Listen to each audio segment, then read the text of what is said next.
At dahil po sa sunod-sunod na lindol sa iba't ibang bahagi ng Pilipinas, pinaghahandaan ng mga LGU sa Metro Manila ang pagtama ng pinabahang The Big One.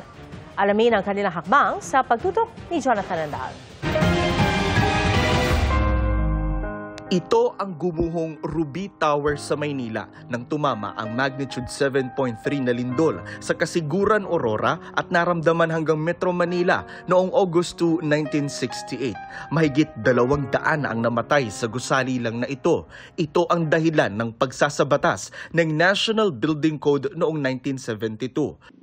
Ngayon, may nakatayo ng gusali rito na pinangalan ng Ruby Tower Hall sa kanto ng Doroteo Jose at Alonzo sa Santa Cruz, Maynila. Malapit dito nakatira si Apyong Saludes na isa sa mga natabunan noon at nakaligtas sa Ruby Tower.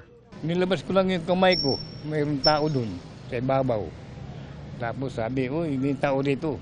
Yun, naano ko. Nahalukat yung mga kable, yung mga bakal. Yun, doon ako nakalabas. Aminado siya na ngayong sunod-sunod ang mga malalakas na lindol sa Visayas at Mindanao, nanunumbalik sa kanya ang takot, lalo pa sa kanilang bahay na yari sa kahoy at katabi ng mga gusaling pwede silang bagsakan. Delikado rin yun, kung malakas, magkakabali-bali yung mga kahoy. Si Javelina nakatira ngayon sa mismong Ruby Tower Hall. Sa tingin ko naman, matibay na to, hindi katulad nung una. Kasi nakailang lindol na dito eh. Ka-ready naman kami kasi alam naman namin na may darating talaga yan. Kaya lang, siyempre, pananalig sa Diyos importante. Dito sa Maynila, inutusan na ni Mayor Isko Moreno ang lahat ng 896 na barangay na maghanda sa posibleng malakas na lindol. Ang Manila City Disaster Risk Reduction Management Office, inihahanda na ang mga gamit pang responde sa lindol, gaya ng mga thermal camera na kayang madetect ang init ng katawan ng tao kahit pa sa ilalim ng mga debris.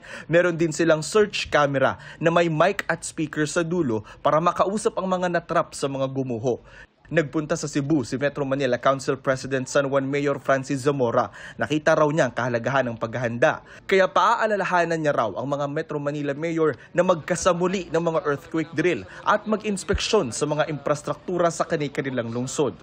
Actually, nag-usap pa kami kanina ni MMD Chairman Donaldez at sa susunod namin pagpupulong ay priority po ito sa aming agenda. Yung tuloy-tuloy na pagkasanay at paghahanda. Lalo na't nakita nga natin na nagkakasunod-sunod ng mga paglindol sa iba't ibang bahagi natin bansa. Sakaling tumama ang The Big One, hahatiin ang Metro Manila sa 6 na sektor para sa mas mabilis na responde at paglikas. North 1 ang Caloocan, Malabon, Navotas, Valenzuela. North 2 ang Quezon City.